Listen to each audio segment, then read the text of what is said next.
देखिए हमारा जो चैप्टर है वो कंप्लीट हो चुका है।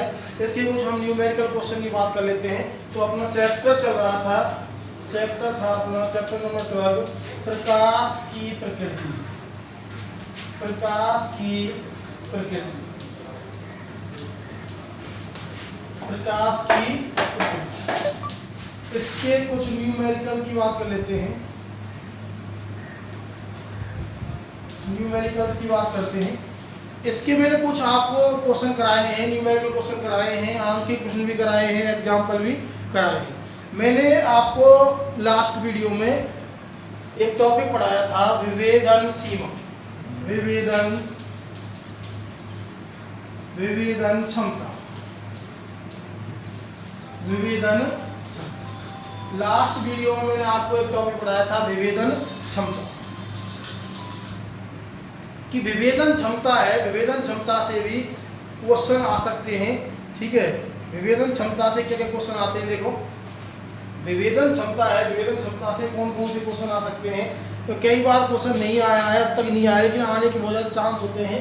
ठीक है, तो मैंने आपको बताया था कि दो वस्तुओं के मध्य विभेदन करने के लिए, ठीक विभेदन करने के लिए उनके मध्य में न्यूनतम कोण कितना होना चाहिए, उनके मध्य में न्यूनतम कोण होना चाहिए थीटा मिनिमम। आपको फॉर्मूला बता देता हूँ मैंने ये लिखा था, थीटा मिनिमम बराबर 1.22 लैम्बडा अपॉन में कैपिटल डी। दो वस्तु हैं, उनमें ठीक न्यूनतम विभेदन के लिए, जिससे वो आपस में स्पष्ट दिखाई दें, कितना कोण होना चाहिए, 1.22 लैम्बडा अपॉन में कैपिटल डी। समझ में आई बात। ठीक है, यदि दोनों वस्तुओं के मध्य में, यदि दोनों वस्तुओं के मध्य की दूरी, पार्थक्य कहते हैं उसे, ठीक है, दोनों वस्तुओं के मध्य की दूरी स्मॉल एल है, ठीक है, स्मॉल एल है, और वो डी दूरी पर स्थित है किसी दूरदर्शी से या सूक्ष्मदर्शी से। तो फॉर्मूला ये आया था, स्मॉल एल अपॉन में डी बराबर में 1.22 लैम्बडा अपॉन में कैपिटल डी। एक फॉर्मूला मैंने आपको ये बताया, एक नीचे वाला था।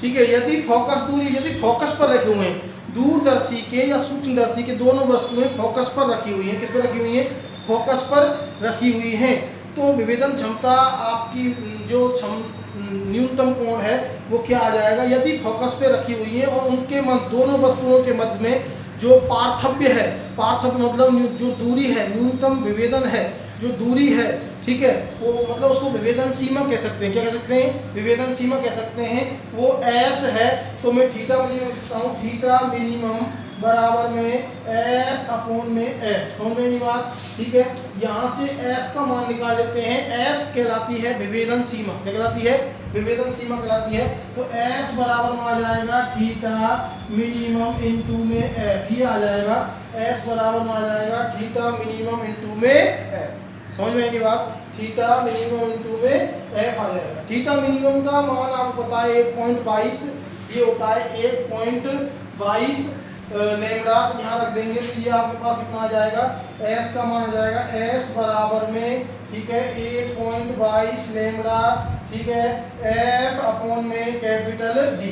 अब आपको पता है कि जो विभेदन सीमा है, यहाँ से आपको पता चल रहा होगा, विभेदन सीमा है वो फोकस दूरी की, विभेदन सीमा है फोकस दूरी की क्या होती है, व्युत्क्रम फोकस दूरी के समानुपाती होती है। किसके समानुपाती होती है, फोकस दूरी के समानुपाती। और तरंग दैर्घ्य के भी क्या होती है, समानुपाती होती है। ठीक है, तो यहाँ पे आपको मैं लिख सकता हूँ कि ये एस क्या है, विभेदन सीमा, एस समानुपाती लैम्बडा, एस समानुपाती लैम्बडा। और यदि हम विभेदन क्षमता निकालें तो विभेदन क्षमता किसकी व्युत्क्रमानुपाती होगी, विभेदन क्षमता, विभेदन क्षमता, विभेदन क्षमता ये व्युत्क्रमानुपाती होती है किसकी, तरंग दैर्घ्य, किसकी व्युत्क्रमानुपाती होती है, तरंग दैर्घ्य। क्योंकि विभेदन सीमा का उल्टा क्या कहलाता है, विभेदन क्षमता कहलाता है। ये मैंने आपको लास्ट लेक्चर में बताया था। तो इस पे आधारित हम कुछ क्वेश्चन करते हैं। देखो क्वेश्चन करते हैं, इसके कुछ न्यूमेरिकल करते हैं।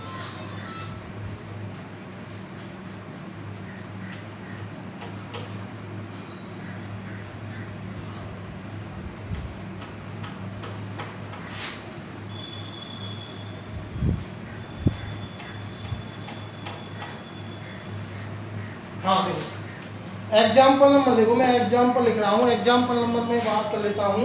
एग्जाम्पल नंबर 12.11 12.11 की बात कर लेता हूँ। एग्जाम्पल 12.11 इसकी बात करते हैं। देखो एग्जाम्पल क्या कह रहा है, देखो 12.11 पेज नंबर बताता हूँ। पेज नंबर है आपका 293 पेज पर एग्जाम्पल है 12.11। मैं लिखूंगा नहीं, देखो आप बुक खोल के रखें और बुक से देखें। माउंट पॉल्मर में स्थित, माउंट पॉल्मर एक स्थान का नाम है। माउंट पॉल्मर में स्थित हेल एक स्थान है, नगर है, उसका नाम है। स्थित सूक्ष्मदर्शी का व्यास, माउंट पॉल्मर में स्थित हेल में, ठीक है, एक सूक्ष्म दूरदर्शी है और दूरदर्शी का व्यास दे रखा है। दूरदर्शी का व्यास दे रखा है कैपिटल डी बराबर, व्यास था, ठीक है, कैपिटल डी बराबर दे रखा है 5 मीटर। कितना दे रखा है? 5.00 मीटर। समझ में आएगी बात, ठीक है। और तरंग दैर्घ्य दे रखी है 600 nm तरंग दैर्घ्य के प्रकाश के लिए सीमांत विभेदन कोण ज्ञात कीजिए। सीमांत विभेदन कोण ज्ञात कीजिए किसके लिए? भाई माउंट पॉल्मर में क्वेश्चन क्या कह रहा है? माउंट पॉल्मर एक स्थान का नाम है जहां पर एक दूरदर्शी रखी हुई है और उस दूरदर्शी का जो व्यास है वो है 5 मीटर। कितना है? 5 मीटर, ठीक है। तो 600 नैनोमीटर तरंग दैर्घ्य के लिए ज्ञात करनी है, क्या ज्ञात करना है? सीमांत कोण ज्ञात करना है। क्या ज्ञात करना है? सीमांत विभेदन कोण ज्ञात करना है। सीमांत विभेदन कोण का मतलब क्या होता है? न्यूनतम विभेदन कोण। कौन सा कोण? न्यूनतम विभेदन कोण ज्ञात करना है। तो देखो आप इसको एनएम को चेंज कर सकते हो मीटर में, क्यों चेंज कर सकते हो? मीटर में, ठीक है। नैनो का मतलब कितना होता है? 10 की घात -9। कितना होता है? 10 की घात -9 होता है। समझ में आई बात, ठीक है। तो इसको मैं चेंज कर लेता हूँ। मैं लिख सकता हूँ यहाँ, इसको आगे दिया मैंने 600 गुणा 10 की घात -9 मीटर। तो लैम्बडा बराबर कितना आ जाएगा? 6 गुणा 10 की घात -7 मीटर। समझ में आई बात। अब न्यूनतम विभेदन कोण ज्ञात करना है तो थीटा मिनिमम बराबर न्यूनतम विभेदन कोण क्या होगा? थीटा मिनिमम बराबर में न्यूनतम विभेदन कोण क्या होगा? थीटा मिनिमम बराबर में 1.22 लैम्बडा अपॉन में कैपिटल डी। कैपिटल डी क्या है? डायमीटर है इसका, जो दूरदर्शी है उसका डायमीटर है। और लैम्बडा क्या है? तरंग दैर्घ्य है। इसमें मान रख सकते हैं, तो इसमें मान रखेंगे थीटा मिनिमम बराबर 1.22 इंटू में इसका मान रखा मैंने 6 इंटू 10 की घात -7, ठीक है। डायमीटर कितना है? 5। कितना है? 5। समझ में नहीं हुआ? इसको सॉल्व कर लेंगे, तो इसको सॉल्व किया मैंने। जब सॉल्व करेंगे तो क्या आ जाएगा? थीटा मिनिमम बराबर 6 दूनी 12 2, ठीक है, 6 दूनी 12 13 3, ठीक है, 6 1 7, इतना आ जाएगा 7.32/5 गुणा 10 की घात -7। समझ में आई बात, ठीक है। ये आपके पास आएगा। इसको और भाग दे के सॉल्व कर लेंगे, भाग दे लेंगे इसमें, ठीक है। तो भाग देने पर जो प्राप्त होगा, ठीक है, वो क्या प्राप्त हो जाएगा? भाग देंगे तो ये प्राप्त हो जाएगा थीटा मिनिमम, ठीक है, भाग दिया 5, ठीक है, कितने बचे? 2, कितने बचे? 4 बार जाएगा 1.4 6 गुणा 10 की घात -7। कोण है तो कोण का मात्रक क्या लेंगे? रेडियन लेंगे। क्या लेंगे? रेडियन। तो ये आ जाएगा रेडियन। समझ में आई बात? इसको नोट करें फटाफट जल्दी।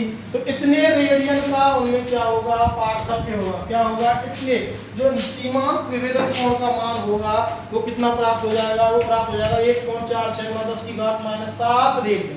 फटाफट इसको नोट करें, अगला क्वेश्चन कराएंगे। हाँ, अगला क्वेश्चन देखते हैं। अगला क्वेश्चन देखो,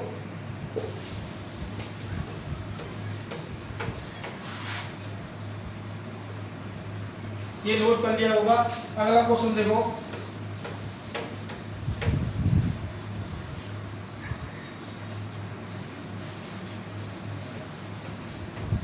हाँ, एग्जाम्पल नंबर बात कर लेते हैं 12.12। एग्जाम्पल नंबर 12.12, ठीक है। एग्जाम्पल नंबर 12.12 पेज नंबर दे रखा है 293 पर। कितने दे रखा है?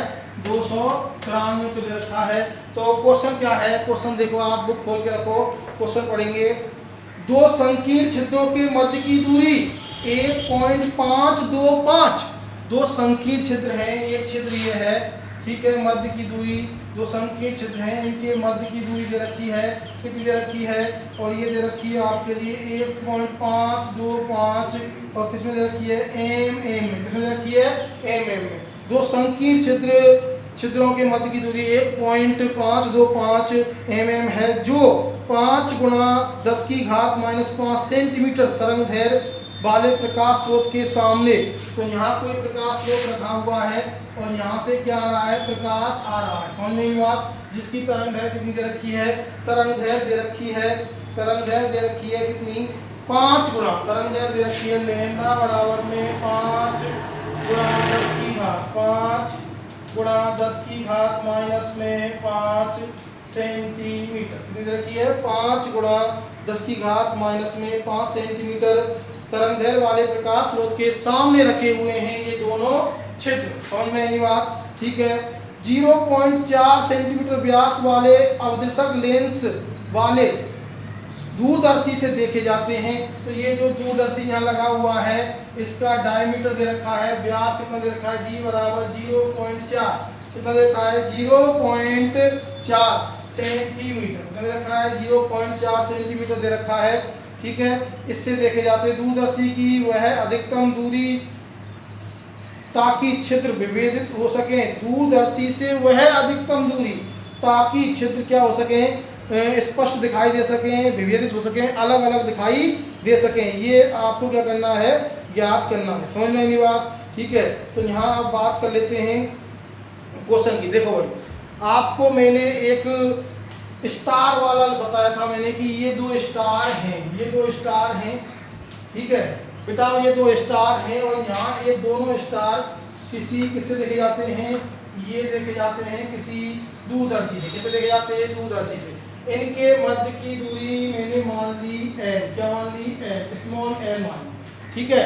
और ये कितनी दूरी पे स्थित है, स्मॉल d दूरी पे। कितनी दूरी पे स्थित है, स्मॉल d दूरी, ठीक है।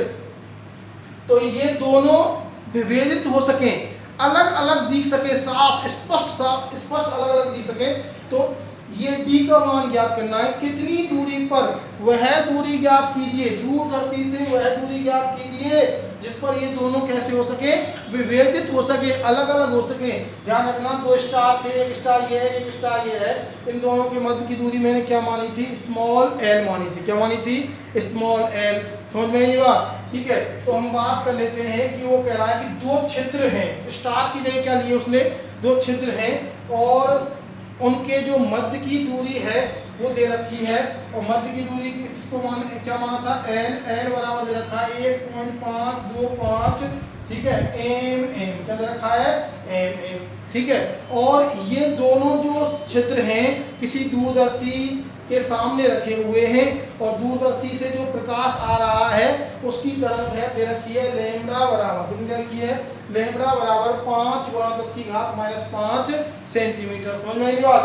और उस दूरदर्शी का व्यास दे रखा है, जिस दूरदर्शी से इसको देखा जा रहा है उसका व्यास डायमीटर दे रखा है, ठीक है। द्वारक के, उसके द्वारक का व्यास दे रखा है 0.4 सेंटीमीटर, ठीक है। तो वह अधिकतम दूरी ज्ञात कीजिए, ठीक है, जिससे कि दोनों क्या दिखाई दे, विभेदित हो जाएं। तो ये d का मान ज्ञात करना है। तो मैंने इसके लिए आप याद करो, मैंने एक फॉर्मूला लिखाया है, ठीक है। मैंने एक फॉर्मूला लिखाया था वहाँ स्टार के लिए, मैंने लिखाया था n/d बराबर में कितना, 1.22 λ/, कैपिटल D, ठीक है।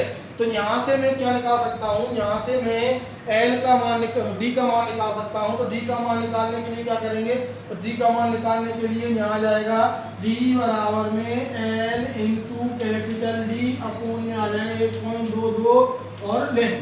समझ में नहीं बात, ठीक है। इन सब के मान कहाँ रख लेंगे, इन सभी के मान हम रख देंगे किसमें, यहाँ फॉर्मूले में हमारे पास दे रखे हैं। अच्छा बेटा देखो, ये दे रखा है सेंटीमीटर में, किसने दे रखा है, सेंटीमीटर में। तरंग दैर्घ्य कितनी दे रखी है, सेंटीमीटर में दे रखी है, ठीक है। तो पहले तो इसको मीटर में बदलो, तो मीटर में बदलने के लिए, सेंटीमीटर को मीटर में बदलने के लिए 100 से क्या देते हैं, भाग देते हैं, क्या देते हैं, भाग देते हैं, ठीक है। तो यहाँ आ जाएगा आपके पास 5 × 10⁻⁻7 मीटर, ठीक है। अच्छा 0.4 सेंटीमीटर को मीटर में बदलेंगे तो 100 का भाग दे दो या फिर 10 की घात -2 से क्या कर देंगे गुणा, तो 0.4 गुणा 10 की घात -2, ठीक है, क्या आ जाएगा मीटर आ जाएगा। और mm को बदलने के लिए मीटर में 10 की घात -3 से गुणा करते हैं, 1000 का भाग देते हैं, तो ये कितना आ जाएगा 1.525 गुणा 10 की घात -3 मीटर। समझ में आई बात? सबके मान अपने पास है, सबके मान यहाँ रखेंगे, तो देखो यहाँ रख लेते हैं, तो अपने पास d का मान निकालना, d बराबर में l का मान अपने पास है 1.525 गुणा 10 की घात -3, ठीक, कैपिटल D का मान ये रहा भैया, कैपिटल D का मान रखेंगे इनटू में 0.4 गुणा कितना दे रखा है 10 की घात -, यहाँ आ जाएगा 10 की घात -2 अपॉन में यहाँ कितना आ जाएगा, देखो यहाँ 1.22 है, 1.22 गुणा 5 गुणा 10 की घात, ऊपर लैम्डा का मान देखो 5 गुणा 10 की घात -7, ठीक है। देखो माइनस की 3 और माइनस की 2, ऊपर कितनी पावर हो गई -5, नीचे कितनी है -7, तो नीचे की घात ऊपर जाएगी तो किसकी हो जाएगी धनात्मक हो जाएगी, क्या हो जाएगी धनात्मक हो जाएगी। d बराबर में यहाँ देखो सब 1.525 गुणा 10 की घात -5, ठीक है, 1.22 गुणा 5, ठीक है, ऊपर गया ये, तो ये आ जाएगा प्लस में 10 की घात आ जाएगा 7, कितना आ जाएगा 10 की घात 7, तो यहाँ बचेंगे प्लस के 2, कितने बचेंगे प्लस के 2 बच जाएंगे। तो देखो प्लस के जब 2 बचेंगे यहाँ, तो देखो आगे सॉल्व कर लेते हैं इसको, तो d बराबर में आ जाएगा 1.525 गुणा 10 की घात 2 और बटे में आ जाएगा 1.52 गुणा ये आ जाएगा 5, समझ गए नहीं बात, ठीक है। तो ये अपने पास बच जाएगा। यहाँ एक चीज और बचेगी, यहाँ आ रहा है 0.4, कितना आ रहा है 0.4 भी कर लेंगे, तो यहाँ गुणा कर लेंगे, गुणा 0.4 गुणा 10 की घात 7, ये आ जाएगा, ठीक है। यहाँ गुणा कर देंगे 0.4 का 0.4, ठीक है, तो d बराबर में इसको जब सॉल्व करेंगे तो ये जो मान है सॉल्व करने पर लगभग में आएगा 0.1, कितना आएगा 0.1 आएगा, कितना आएगा, तो d बराबर में आ जाएगा लगभग, इसको भाग गुणा करके सॉल्व करेंगे तो 0.1 गुणा 10 की घात 2, ठीक है। तो यहाँ इसको सॉल्व करेंगे तो d बराबर में आ जाएगा 10 मीटर, कितनी दूरी पर होनी चाहिए 10 मीटर की दूरी पर होने चाहिए, समझ में बात। अगर उन दोनों छिद्रों को स्पष्ट देखना है तो वे दोनों छिद्र कितनी दूरी पर होने चाहिए दूरदर्शी से 10 मीटर दूरी पर होने चाहिए, कितनी दूरी पर होने चाहिए 10 मीटर दूरी पर होने चाहिए। फटाफट इसको नोट करो जल्दी।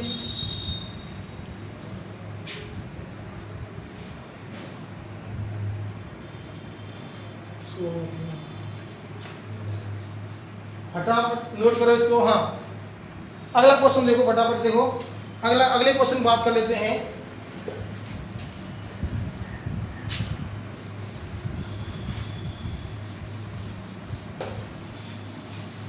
अगले क्वेश्चन बात करते हैं, देखो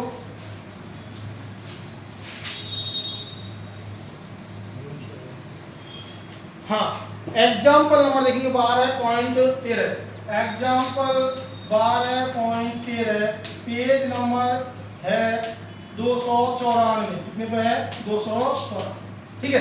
क्वेश्चन क्या है, क्वेश्चन के बारे में सुनो। 0.1 mm दूरी से पृथक दो बिंदु एक दूरदर्शी एक सूक्ष्मदर्शी से बस देखे ही जा सकते हैं जब तरंगदैर्घ्य है 6000 एंगस्ट्रॉम, ठीक है। भाई ये कह रहा है कि जब तरंगदैर्घ्य लैम्ब्डा कितनी है 6000 एंगस्ट्रॉम है, कितनी है 6000, सुनना ध्यान से, जब तरंगदैर्घ्य 6000 एंगस्ट्रॉम है तो दो बिंदु या दो छिद्र 0.1 mm दूरी पर दिखाई देते हैं, मतलब उनके मध्य की दूरी क्या होती है 0.1 mm होती है, जिसे हम कह सकते हैं विभेदन सीमा। क्या कह सकते हैं विभेदन सीमा। दो वस्तुओं के मध्य की जो न्यूनतम पार्थक्य होता है उसे क्या कहते हैं, जो न्यूनतम दूरी होती है स्पष्ट देखने की, ठीक है, दो वस्तुओं को स्पष्ट देखने के लिए जो उनके मध्य न्यूनतम दूरी होती है उसे हम विभेदन सीमा कहते हैं। क्या कहते हैं? विभेदन सीमा। तो तरंगदैर्घ्य जब लैम्ब्डा 1 बराबर 6000 एंगस्ट्रॉम है तो उनके मध्य की विभेदन सीमा S1 मान ली मैंने। विभेदन को या न्यूनतम पार्थक्य को क्या मानते हैं? S मानते हैं। विभेदन सीमा को S से व्यक्त करते हैं तो इसको S मान लिया। कितनी है? 0.1 mm है। कितनी है? 0.1 mm है। समझ में आएगी बात? ठीक है। तो वो कह रहा है यदि तरंगदैर्घ्य 4800 एंगस्ट्रॉम काम में ली जाए तो अब वो विभेदन सीमा क्या होगी? तो तरंगदैर्घ्य लैम्ब्डा 2 बराबर में 4800 एंगस्ट्रॉम है हो तो अब विभेदन सीमा क्या होगी? तो विभेदन सीमा S2 ज्ञात करनी है। क्या ज्ञात करनी है? S2। और मैंने अभी आपको बताई विभेदन सीमा S बराबर में 1.22 लैम्ब्डा F अपॉन में क्या कैपिटल D किसके समानुपाती होती है? विभेदन सीमा तरंगदैर्घ्य के किसके समानुपाती होती है बेटा? तरंगदैर्घ्य के। तो विभेदन सीमा तरंगदैर्घ्य के समानुपाती तो S समानुपाती लैम्ब्डा। समझ में आएगी बात? ठीक है। तो मैं यहाँ लिख सकता हूँ, यहाँ दो हैं तो यहाँ लिख सकता हूँ S1 अपॉन में S2 बराबर लैम्ब्डा 1 अपॉन में लैम्ब्डा 2। S1 के लिए S1 किसके समानुपाती? लैम्ब्डा 1 के। S2 किसके समानुपाती? लैम्ब्डा 2 के। तो इनका अनुपात लिया तो क्या आ जाएगा? S1 बटे S2 बराबर लैम्ब्डा 1 बटे में लैम्ब्डा 2। अब बस कुछ नहीं है, मान रखने हैं और S2 निकालना है। क्या निकालना है? S2 का मान हमको निकालना है। ठीक है। तो S2 का मान हम आसानी से क्या कर सकते हैं? निकाल सकते हैं। तो देखो, अच्छा एक बात यहाँ तक आप पहले ये डाटा उतारो फटाफट जल्दी से।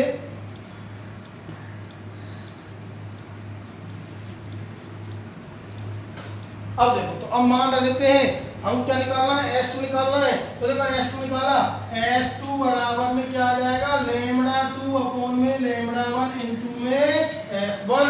सबके मान हैं तो देखो सबके मान हैं अपने पास। तो S2 बराबर में देखो S1 का मान कितना? 0.1 गुणा में और इसका मान कितना है? 4800। ठीक है। अपॉन में एंगस्ट्रॉम से एंगस्ट्रॉम कट ही जाएगा, कोई दिक्कत नहीं है। ये भी एंगस्ट्रॉम में, ये भी एंगस्ट्रॉम कट जाएगा। ठीक है। ये कितना है? 6000। 2 0 से 2 0 गई। ठीक है। इसका मल्टीप्लाई किया इसमें तो क्या आएगा? 4.8। S2 बराबर में इसका मल्टीप्लाई करेंगे तो क्या आ जाएगा? 4। ये कैसे करेंगे? यहाँ 0 बढ़ा सकते हैं। 48 बटे में क्या आ जाएगा? 600। क्या जाएगा? 48 बटे में 600। भाग देंगे, नहीं जाएगा भाग। ठीक है। तो 0 आ जाएगी। तो S2 बराबर में 48 से 600 भाग जा नहीं रहा तो पॉइंट लगा लो। ठीक है। पॉइंट लगा लो, फिर भी नहीं जा रहा है तो एक 0 ऐसे बढ़ा देंगे। कितनी बार जाएगा? 4800 में कितनी बार जाएगा? 8 बार जाएगा। कितनी बार जाएगा? 8 बार जाएगा। 0.8 आ जाएगा। समझिएगा कितना आ जाएगा? 0.8। किसमें आई है ये? mm में। किसमें आई है? mm में, क्योंकि पहले किसमें दे रखी है? mm में दे रखी है। फटाफट उतारो भैया। तो ये S2 का मान आया। आप यहाँ इसमें भाग नहीं देंगे, 48 भाग नहीं जा रहा है 600 का तो आप पॉइंट लगाएंगे, एक 0 बढ़ाएंगे, फिर भी नहीं जा रहा तो भाग टूटेगी, 0 आ जाएगी। ठीक है। फिर भी नहीं जा रहा तो एक और 0 बढ़ा लेंगे। समझ में बात? इस प्रकार से आप भाग दे देंगे और S2 का मान आ जाएगा कितना? कितना आ जाएगा? 0.08 mm। इसका मतलब ये है इतनी तरंगदैर्घ्य के लिए S2 कितना होगा? उनके मध्य दूरी, उनके मध्य पार्थक्य कितना होगा? मतलब विभेदन सीमा उनकी कितनी होगी? 0.08 mm होगी। फटाफट नोट करो, जल्दी नोट करो बेटा।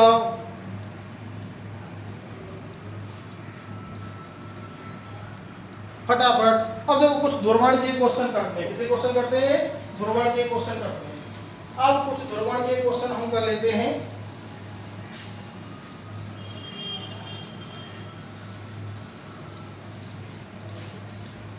हाँ देखो ध्रुवण क्वेश्चन करते हैं कि ध्रुवण में मैंने आपको विधि बताई ध्रुवण की, पोलराइड बताया, संसूचन बताया। ठीक है। तो कुछ नहीं है, क्वेश्चन कर लेते हैं इसके ध्रुवण के। पहला एग्जाम्पल, इसका एग्जाम्पल नंबर देखते हैं 12.14। कौन सा? 12.14 एग्जाम्पल। ठीक है। पेज नंबर आपको बता देता हूँ, पेज नंबर 298 पेज पर है। ठीक है। क्वेश्चन क्या कह रहा है? क्वेश्चन क्या कह रहा है सुनो ध्यान से। यदि किसी पदार्थ का क्रांतिक कोण, समझ में बात, यदि किसी पदार्थ का क्रांतिक कोण 45 डिग्री है तो उसका ध्रुवण कोण कितना होगा। क्रांतिक कोण IC बराबर में 45 डिग्री दे रखा है, तो ज्ञात क्या करना है, IP करना है। क्या करना है, IP। ध्रुवण कोण क्या होता है, वह विशेष आपतन कोण जिस पर परावर्तित प्रकाश की किरण समतल ध्रुवित प्राप्त होती है, पूर्णतः ध्रुवित प्राप्त होती है, क्या कहलाता है, ध्रुवण कोण कहलाता है। तो क्रिटिकल एंगल कितना दे रखा है, 45 डिग्री दे रखा है। समझ में आई बात। तो कौन सा ज्ञात करना है, पोलराइजेशन एंगल ज्ञात करना है। ठीक है, तो सबसे पहले हम क्या करेंगे, क्या करें, हम क्या कर सकते हैं, अपने पास है क्या, क्रांतिक कोण है, तो अपने पास एक फॉर्मूला था, n बराबर में 1 में sin IC। आपको मैंने बताया था अपवर्तनांक और क्रांतिक कोण में संबंध, चैप्टर नंबर 11 में बताया था मैंने, अपवर्तनांक और क्रांतिक कोण में संबंध बताया था बेटा। ठीक है, जब बताया था तो यहाँ मान रख देंगे, n बराबर 1 में sin 45, और sin 45 का मान कितना होता है, 1 में √2 आ जाएगा ऊपर, तो अपवर्तनांक आ गया √2।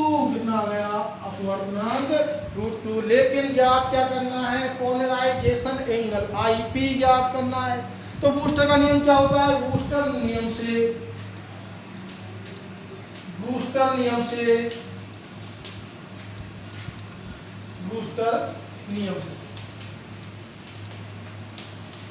का नियम क्या होता है, tan IP बराबर में n। ठीक है, n का मान है अपने पास, तो tan IP बराबर में √2। ठीक है, तो IP का मान निकालेंगे, IP बराबर कितना आ जाएगा, tan इनवर्स कितना आ जाएगा, √2। यहाँ तक ही छोड़ेंगे, केवल यहाँ तक करेंगे। समझ में नहीं बात, फटाफट नोट करो, जल्दी नोट करो भैया।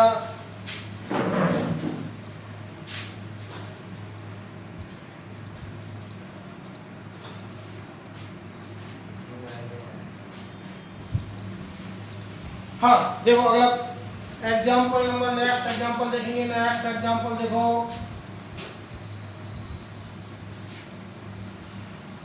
नेक्स्ट एग्जाम्पल देखेंगे, example number 12.15। Example number 12.15, page number कितना है, 298। कितना है, 298। कितना है, 298। क्वेश्चन क्या कह रहा है, किसी पारदर्शी पदार्थ की पट्टिका, किसी पारदर्शी पदार्थ की पट्टिका पर जब आपतन कोण 60 डिग्री है तो परावर्तित किरण पूर्णतः ध्रुवित होती है। पदार्थ का अपवर्तनांक और अपवर्तन कोण ज्ञात। ठीक है, ये कह रहा है कि यदि ये कोई पारदर्शी पट्टिका है, अगर 60 डिग्री में प्रकाश आपतित हो रहा है तो परावर्तित प्रकाश कैसा होगा, पूर्णतः ध्रुवित होगा।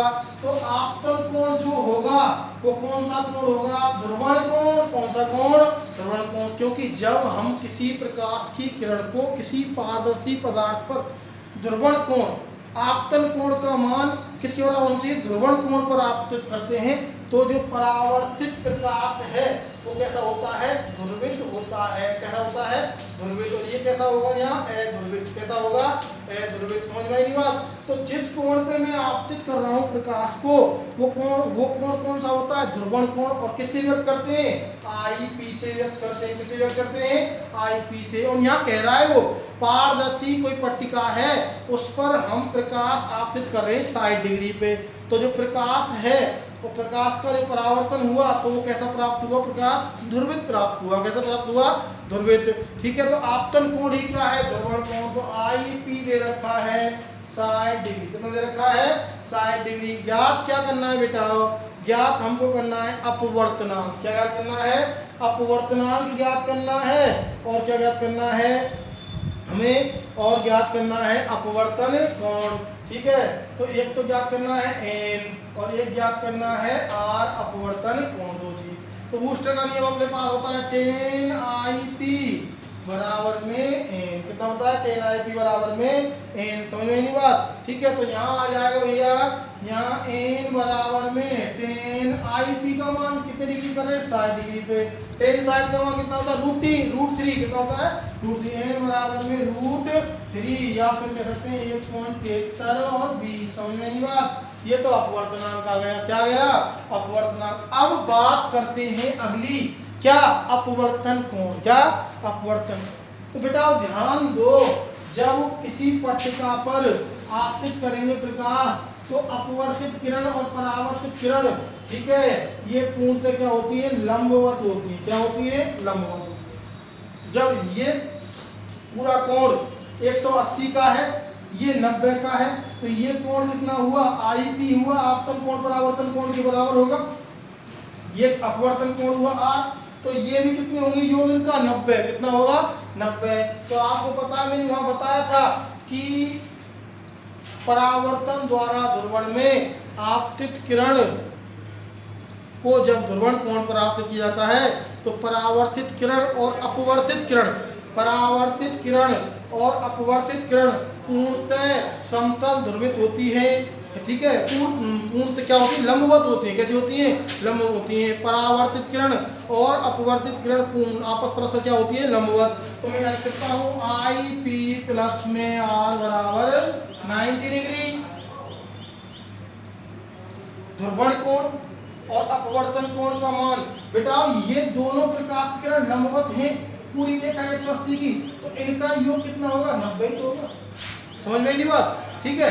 ये कोण 90, अब बचे कोण IP और R, तो 180 से दिया तो घटा दिया, तो 180 की पूरी रेखा तो ये 90 बचे दोनों का योग कितना होगा 90।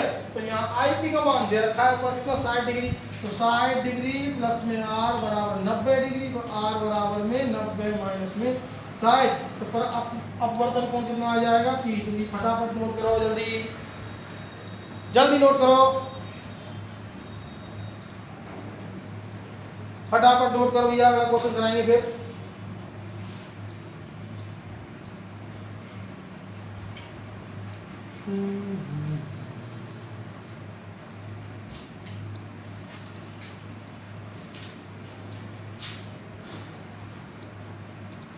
हाँ क्वेश्चन नंबर देखो अगला, तो 12.16 एग्जाम्पल सेम टू सेम ऐसा ही है, कोई दिक्कत नहीं है उसमें, ठीक है।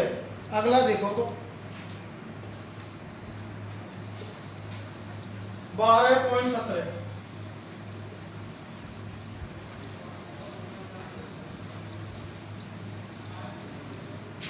Example number 12.17 page number 228। अब बात कर लेते हैं, क्वेश्चन कह रहा है, क्वेश्चन की बात कर लेते हैं एक बार। दो पोलेराइड इस प्रकार अभिविन्यासित हैं कि, दो पोलेराइड हैं इस प्रकार अभिविन्यासित हैं कि उनके तल आपतित प्रकाश के लंबवत हैं। कैसे हैं? आपतित प्रकाश के लंबवत हैं। मैं आपको बताऊं कि आपतित प्रकाश ऐसे आ रहा है तो दोनों पोलेराइड ऐसे रखी हुई है, ठीक है, सही बात। तो इनके तल आपतित प्रकाश के क्या हुए? लंबवत हुए। समझ में नहीं बात? ठीक है। तो दो पोलेराइड इस प्रकार अभिविन्यासित हैं कि उनके तल आपतित प्रकाश के लंबवत हैं।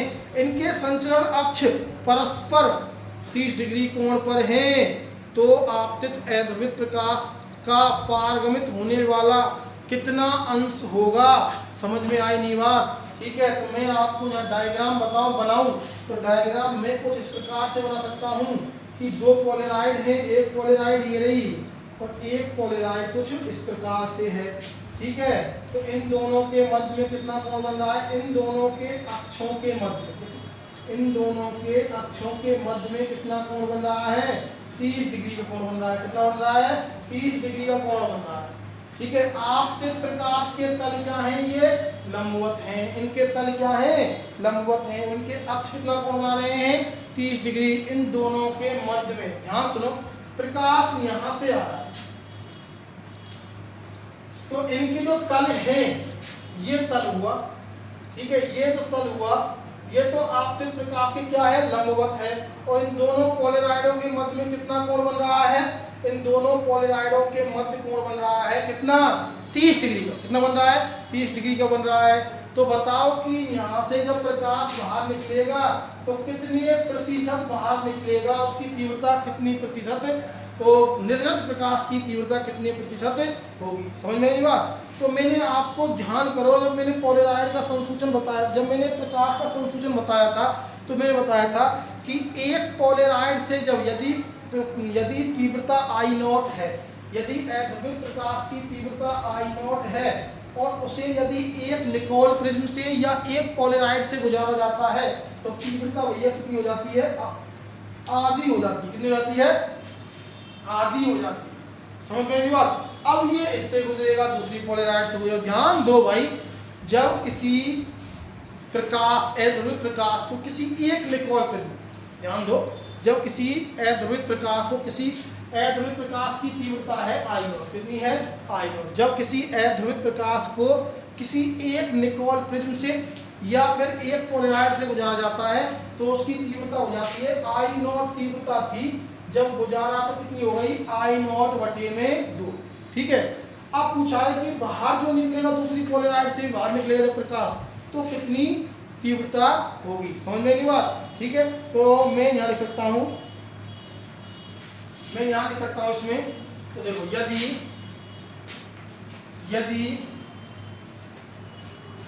अध्रुवित प्रकाश की तीव्रता I0 है, I0 है, तो एक पोलराइड से, तो एक पोलराइड से गुजरने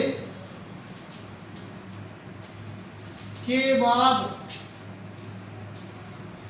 I0 बटे में 2 हो जाएगी। कितनी हो जाएगी? I0 बटे में 2 हो जाएगी। समझ में नहीं बात? तो मैं कह सकता हूं, देखो यहाँ मैंने दो पोलराइड बनाई, एक पोलराइड ये, एक पोलराइड ये। यहाँ से अध्रुवित प्रकाश गया, तीव्रता I0, इससे गुजरेगी, कितनी हो जाएगी? I0 बटे में 2 हो जाएगी। इन दोनों के अक्षों के मध्य कोण कितना बन रहा है? इन दोनों के अक्षों के मध्य कोण कितना बन रहा है? ठीक है, वो बन रहा है कितना? 30 डिग्री। कितना बन रहा है? 30 डिग्री। कितना बन रहा है? 30 डिग्री। तो ये तीव्रता हुई आपकी, कितनी हुई? ये तीव्रता हुई। तो तीव्रता पहली से आ गई, I बराबर में I0 बटे में 2। ठीक है, समझ में नहीं बात? अब दूसरी से गुजरेगी तो कितनी हो जाएगी? तो दूसरी से जब इसको गुजारेंगे तो देखो क्या हो जाएगी। पहले तीव्रता कितनी थी? I0 थी। कितनी थी? I0। जब गुजारा तो अब हम क्या लगा देंगे, हमारे पास पहले पोलराइड से गुजरने के बाद तीव्रता कितनी होगी? I0 बटे में 2। अब दूसरे जब पोलराइड से वो गुजरेगी तो बूस्टर का नियम लगाएंगे, तो तीव्रता मान लिया मैंने, दूसरे फाइनल तीव्रता I' प्राप्त हुई। ठीक है, अंतिम जो तीव्रता है, यहाँ से जो प्रकाश गुजरा वो I' तीव्रता का कितने का? I' तीव्रता I0। ठीक है, अब यहाँ I0 बराबर में I0 किस में बदल गई? I0 बटे 2 में बदल गई। ठीक है, तो अब इस यहाँ आगे बात करें तो यहाँ बूस्टर का नियम कैसे बनेगा? बूस्टर का नियम होता है I बराबर में I0 cos स्क्वायर थीटा, यही होता है। ठीक है, लेकिन यहाँ I0 नहीं है, यहाँ एक पोलराइड से गुजरने के बाद कितनी जाती है? I0 बटे 2 रह जाती है। कितनी रह जाती है? I0 बटे, ये ध्यान रखना बेटा, ध्यान से। ठीक है, एक पोलराइड से गुजरने के बाद कितनी रह जाएगी? I0 बटे 2 रह जाएगी। तो आप कैसे लगाएंगे इसको? I' बराबर में I0 बटे 2 cos स्क्वायर थीटा। थीटा कितना दे रखा है? 30 डिग्री। कितना दे रखा है?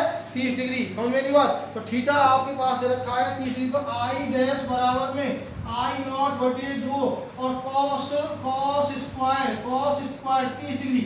cos 30 का मान कितना होता है? cos 30 का मान होता है जल्दी √3 बटे में 2। कितना होगा? √3 बटे में 2 होगा। समझ में नहीं बात? तो इसका स्क्वायर कर लेंगे हम, तो इसका स्क्वायर करेंगे कितना आएगा? तो यहाँ देखो I' बराबर में I0 बटे में √2 और यहाँ √3 बटे में 2 स्क्वायर लगा हुआ है, स्क्वायर कर देंगे तो 3 आएगा बटे कितना आ जाएगा? 4। तो अपने पास I' कितनी प्राप्त हुई? I' बराबर प्राप्त हुई I0 3, यहाँ 3 आ जाएगा, 3i0 बटे में 8। अब परसेंटेज निकालेंगे, तो परसेंटेज कैसे निकालेंगे? परसेंटेज निकालने का वो तरीका है, हाँ रुको, आई डैश बटे में i0, ठीक है, और यहाँ कितनी आ जाएगी आई डैश बटे में i0, या इन ऐसे करना, दोनों का भाग दे देना, आप भाग दे के भी निकाल सकते हैं। तो यहाँ आपके पास आ जाएगा ये, इसका मान कितना है 3i0 बटे में 8, और इसका मान कितना है इनटू में i0 इनटू में 100, i0 से i0 कट जाएगा। परसेंटेज निकाल, तो क्या निकाल रहा हूँ परसेंटेज, तो परसेंटेज कितनी आ जाएगी 3 बटे में